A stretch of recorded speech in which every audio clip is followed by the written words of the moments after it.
2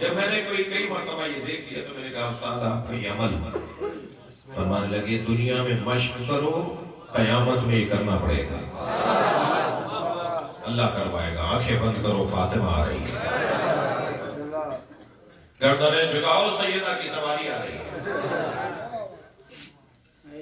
ہمیں بیوی کا فقیر بننا ہے خاص طور پہ سادات کا احترام سندھ کی ثقافت کا حصہ ہے میں کہتا ہوں کہ تھوڑا سا سادات کو بھی اپنی قدر جاننا چاہیے دوسروں سے کم گناہ کرنے چاہیے دوسروں سے زیادہ عبادت کرنی چاہیے اور غیر سادات کو سادات کا احترام اس لیے کہ یہ اولاد زہرا ہے کہ وجود کے اندر مولا علی کا اور جناب زہرا کا خون ہے لہذا سید کا مقام سید کا احترام اس وجہ سے بھی کہ وہ بیوی کی اولاد ہے فقیر بننا ہے بیوی کے آیت اللہ پرہیزگار سن 58 ہجری میں 1958 عیسوی میں کراچی کے ایک علاقے نائجیریا میں رہتے تھے برابر ہمارے گھر سے بکری کا دودھ انہیں بھیجا جاتا تھا بکری نے دودھ ختم کر دیا خشک ہو گیا دودھ اس کا جا کے کہا کہ حضور کل سے دودھ نہیں بھیج سکیں گے کیونکہ بکری نے دودھ بند کر دیا ہے کہنا نہیں مجھے دودھ چاہیے کہ وہ دودھ دے نہیں رہی کہنا اس کا کان پکڑ کے کہو اولاد زہرا کو دودھ چاہیے وہ جس بچے سے آج وہ بزرگ ہیں جس جوان سے انہوں نے کہا تھا وہ مجھے خود بتا رہے تھے کہنے لگے ہم نے اپنی اماں کو جا کے بتایا کہ آیت اللہ پرہیزگار آیت اللہ مرتضیٰ کشمیری کے بیٹے وہ یہ فرما رہے ہیں تو انہوں نے کہا جی بکری تو دودھ دے نہیں رہی دوسرے دن جب دودھ نہیں پہنچا تو انہوں نے کہا میں نے کہا تھا نا بکری کا کان پکڑ کے کہو تو ہماری اماں کہنے لگی یہ بہت بڑے عارف ہیں ہو سکتا ہے کوئی مسئلہ ہے تو بکری کا کان پکڑ کے کہا کہ اولاد زہرا کو دودھ چاہیے کہتی ہیں رات آدھی گزری تھی کہ بکری نے چیخنا چلانا شروع کیا یہ لالٹین لے کر گئیں تو بکری کے تھن بڑے بڑے ہو گئے تھے اور جب تک آیت اللہ پرہیزگار برابر میں رہے بکری دودھ دیتی رہی ان کے والد آیت اللہ مرتضیٰ کشمیری نجف اشرف میں ایک تالے کی چابی گم ہو گئی دروازے پر لگے ہوئے تالے کو پکڑ کر کہا یا فاطمہ الزہرا تالا کھل گیا تو طالب علم نے پوچھا کہ حضور آپ نے بی بی کے نام لیا تالا کھل گیا کہنے لگے کہ ام موسیٰ کے نام پہ تالا کھل سکتا ہے ام حسین کے نام پہ نہیں کھل سکتا بی بی اسم اعظم ہے سیدہ اسم اعظم ہے یہ نام اگر کوئی صاحب طہارت لے نا اس کا اثر ہی کچھ ہو رہا ہے میں اپنے عزیزوں سے کہوں گا جب بہت پریشانیاں جمع ہونے لگے 2 رکعت نماز بی بی زہرا کو ہدیہ کریں اور تسبیح پڑھیں اور تسبیح یہ پڑھیں یا فاطمہ الزہرا اغیثینی اے سیدہ ہماری مدد کریں اللہ کا خاص قرب ہے جناب زہرا خاص قرب ہے سترۃ اللہ فی العالمین ہے حجاب اللہ ہے جناب زہرا سن لیا آپ نے جو حجاب اللہ ہو جو سترۃ اللہ ہو اس کے دروازے پہ لکڑیاں ہیں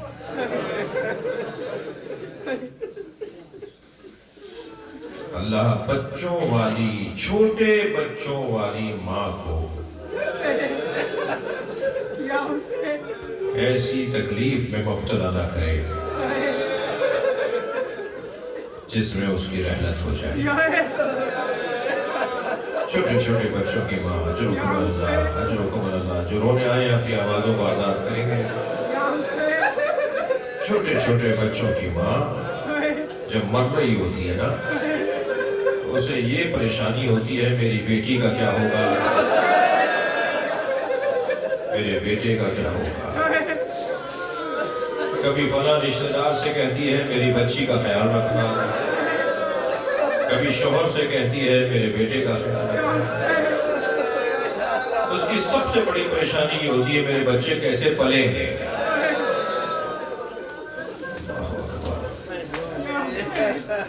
اللہ آپ کو کسی پر میں نہ رلائے.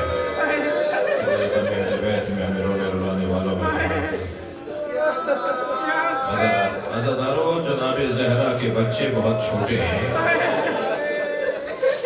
میرے مولا علی سے فرماتی ہیں یا علی میرے بعد شادی ضرور کیجیے گا, اس لیے کہ لا بد للرجال النساء, ہر مرد کے لیے ایک عورت کی ضرورت ہے, مگر علی شادی کیجیے گا تو امامہ سے کیجیے گا, ام البنین سے کیجیے گا, وہ میرے بچوں سے پیار بہت کرتی ہے. بلا کر کہا یا علی میرے حسین کا یہ مزاج ہے, وہ اسے پیاس بہت رہتی ہے, اسے بار بار پانی کی طلب ہوتی ہے. جب مولا علی کے سر پہ ضربت لگی اور تیسرا دن آیا, شہادت کا دن آیا, مولا نے امام حسن سے فرمایا بیٹا سارے میرے خاندان کے لوگوں کو میرے سامنے دسترخوان پر افطار کرواؤ. بیٹیاں تھیں, داماد تھے, بہویں تھیں, بیٹے تھے, پوتے تھے, نواسے تھے, سب کو میرے سامنے بٹھاؤ. جب سب بیٹھ گئے دسترخوان پہ, مولا علی بستر پہ لیٹے ہوئے, امام حسن کو آواز دے کر کہا بیٹا مجھے بٹھاؤ, تکیہ لگاؤ میرے. امام حسن نے تکیہ لگایا, بابا کو بٹھا دیا, لیٹے بھی لے, مولا بیٹھ گئے. فرمانے لگے میرے سامنے کھانا بھی لاؤ, پانی بھی لاؤ. آپ کو معلوم ہے مولا کھانا مخصوص ہے, زخم لگ چکا ہے, فرمایا میرے سامنے پانی رکھو, میرے سامنے کھانا رکھو. مولا علی کے سامنے کھانا بھی رکھ دیا, پانی بھی رکھ دیا. پھر فرمانے لگے میرا حسین کہاں ہے؟ تو برابر میں سے امام حسین کی آواز آئی, بابا میں آپ کے برابر میں بیٹھا ہوں. اجرکم اللہ, اجرکم اللہ. جو رونے آئے یہ جملہ کبھی کہنے جا رہا ہوں, اللہ کرے بیان اچھے انداز سے کر جاؤں. امام حسین نے برابر سے کہا بابا میں آپ کے برابر میں بیٹھا ہوں. یہ سننے کے بعد ہاتھ سے لقمہ بنا کے حسین کے منہ میں دیا اور پانی کا کوزے سے حسین کے منہ میں پانی پلایا اور پیار کرتے ہوئے کہا تمہاری ماں نے کہا تھا میرے حسین کے کھانے اور پانی کا کھانا. اجرکم اللہ, اجرکم اللہ, اجرکم اللہ. آپ کی آوازیں بلند ہیں, جب آپ بلند آواز سے روتے ہیں امام جعفر صادق دعا دیتے ہیں یا اللہ یہ ہمارے امر کو زندہ کر رہے ہیں. امام باقر مصلی بچھا کے رونے والوں کو دعا دیتے ہیں یا اللہ یہ ہماری مظلومیت کو یاد کر رہے ہیں. اجرکم اللہ, اجرکم اللہ. میرا دل کر رہا ہے کہ مجلس میں امام زمانہ آ گئے ہیں, رونے والے آنسوؤں کے ساتھ امام کو ان کی دادی کا پرسل ہے. ایام میں فاطمیہ ہے, شہادت کے دن قریب آ رہے ہیں. اجرکم اللہ. پھر امام حسن کے بارے میں فرمایا میرے حسن کا یہ مزاج ہے, پھر فرمایا میری زینب کا یہ مزاج ہے. علی جب زینب کی شادی کرو تو میرا سارا سامان زینب کو دے دینا. میری بچی جب رخصت ہونے لگے تو اس کے ساتھ فلاں بی بی کو بھیجنا. میری زینب حساس بہت ہے. پھر امام حسن کو حجرے میں بلایا تو امام حسین کے بارے میں اور بہن کے بارے میں فرمایا. پھر امام حسین کو بلایا تو امام حسن اور جناب زینب کے بارے میں نصیحتیں کی.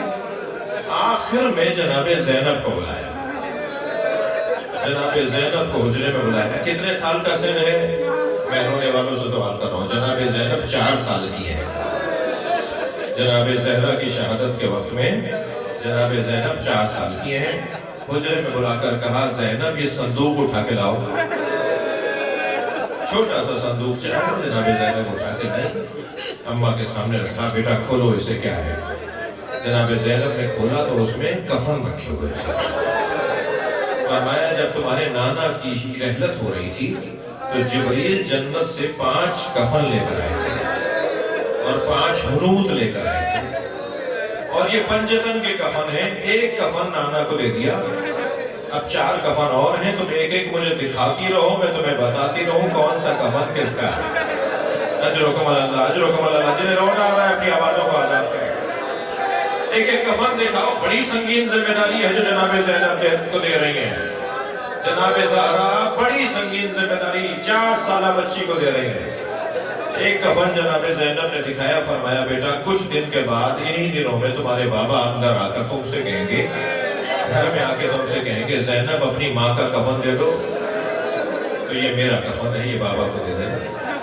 دوسرا کفن دکھایا, دیکھنے کے بعد فرمایا بیٹا کچھ مدت کے بعد تمہارا بھائی حسن گھر میں آئے گا اور تم سے کہے گا بابا کا کفن دے دو, تو یہ تمہارے بابا کا کفن ہے.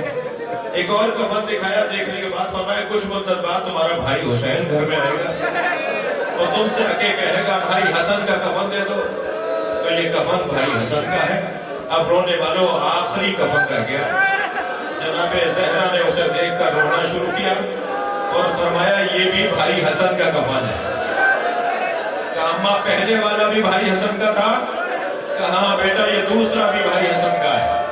تو جناب زینب نے روتے ہوئے کہا اماں بھائی حسین کا کفن؟ فرمایا زینب حسین کا کفن جنت سے نہیں آیا, میرا بچہ بے گورو کفن.